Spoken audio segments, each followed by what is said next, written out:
ये हादसा हो चुके हैं, हमारे लिए न्याय मिलना चाहिए और ये डंपर नहीं चलने चाहिए, ओवरलोड। लड़का निकाला, खुद ही लड़का को ले गए हैं। रही बात एसडीएम साहब की, तो एसडीएम साहब यहाँ आए और आकर के इन लोगों को, गांव के लोगों को आश्वासन दे और जो लोगों की मांग हैं उन मांगों को सुने कि मालिक के खिलाफ मुकदमा दर्ज करना, यहाँ ब्रेकर लगाना, उनको जो दुकान में जो नुकसान हो उनका मुआवजा देना। आधी रात को पिता के पेट में दर्द उठा तो उसे अस्पताल में ले जाने के लिए सड़क के किनारे दुकान में सो रहे 19 साल के बेटे साजिद को जगाया गया, जिसके बाद साजिद व उसका ताऊ सरसमल अपने पिता को अस्पताल में ले जाने के लिए सड़क के किनारे मशवरा करने लगे। लेकिन इसी दौरान पुनाना की ओर से तेज रफ्तार में आए एक बेकाबू ट्राला ने साजिद को टक्कर मारते हुए उसकी दुकान को भी तहस नहस कर दिया। हादसा होने से पहले तक तो साजिद और उसके परिवार वालों के बीच पिता के दर्द की टेंशन थी, लेकिन कुछ ही देर बाद परिवार के पास साजिद की मौत की खबर पहुंच गई, जिससे पूरे परिवार में मातम पसर गया। हादसे के बाद चालक मौके से फरार हो गया। सुबह होते ही गुस्साए ग्रामीणों ने सड़क पर जाम लगा दिया और चालक व ट्रोला मालिक के खिलाफ कार्रवाई की मांग पर अड़ बैठे। जानकारी के अनुसार सिहरी गांव का रहने वाला 19 वर्षीय मृतक साजिद पुत्र शमसुद्दीन बीती रात करीब 2:30 बजे अपने पिता को दर्द का इलाज कराने के लिए सड़क के किनारे खड़ा होकर अपने ताऊ सरसमल से मशवरा कर रहा था। साजिद को क्या पता था कि पिता को अस्पताल पहुंचाने से पहले वह खुद ही अस्पताल पहुंच जाएगा। लेकिन थोड़ी देर बाद वही हुआ। अचानक तेज रफ्तार में पुनाना की ओर से एक बेकाबू ट्राला ने साजिद को अपनी चपेट में लेकर हमेशा हमेश के लिए मौत की नींद सुला दिया। सुबह होते ही साजिद की मौत से पूरे गांव में मातम पसर गया।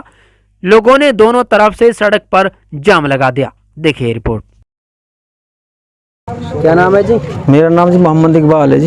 इकबाल जी, ये जो हादसा हुआ लड़के का, किस समय यह हादसा हुआ है? ये सर 2:45 बजे की बात है। जो साजिद का पिता शमसुद्दीन, उसका दर्द हुआ था जी, जो उसको हम बाजार लेके गए थे, तो जो साजिद का ताऊ है सरसमल, वो साजिद को जगाना है और जागने के बाद में दोनों ताऊ भतीजे इधर रोड पे मशवरा कर रहे थे क्या करना क्या नहीं करना। तभी ये डंपर बेबहान हालत में बहुत तेज़ी से आया और उसको अपनी चपेट में ले लिया। सरसमल अपनी जान उधर कूद गया, उसको अपनी जान बचा ली और उसको चपेट में ले लिया साजिद को। इसी से उसकी मौत हो गई जी। बाप बच गया बेटे को? नहीं, उसका ताऊ बच गया। बाप तो जी उसको हॉस्पिटल ले गया तो उसका दर्द था पहले बीमार। हाँ, तो इसीलिए उसकी मौत हो गई। और कम से कम इसमें 10-15 लाख रुपए का नुकसान, तीनों दुकानों को नुकसान हो गया, गरीब परिवार से जी। और हमारी सरकार से यही है कि हमें न्याय चाहिए और एसडीएम से भी हमारी रिक्वेस्ट है, यहाँ हमें ब्रेकर लगना चाहिए कम से कम, इधर भी और इधर भी, और मालिक के खिलाफ भी मुकदमा दर्ज होना चाहिए।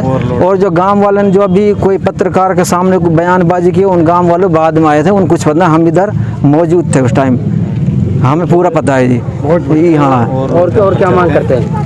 और यही है जी, हमें सरकार से न्याय चाहिए पूरा जी। यहाँ पे प्रशासन आया था जी, हमने 112 पे कॉल की थी, प्रशासन सिर्फ 5 मिनट के लिए आया, उसके बाद अभी तक कोई प्रशासन नहीं आया इधर। जाम खुलवाने के लिए नहीं आया? नहीं, अभी कोई नहीं, हमारी कोई सुनाई नहीं कर रहा है जी।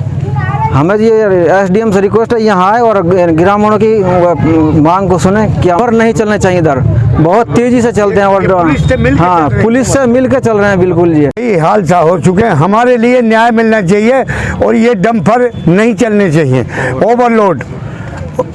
कब से चल रहे हैं डंपर और कितने हादसे सबसे पहले हुए थे? हमारे से कई हादसा हो चुके हैं, आज तक कोई न्याय नहीं मिला हमारे लिए।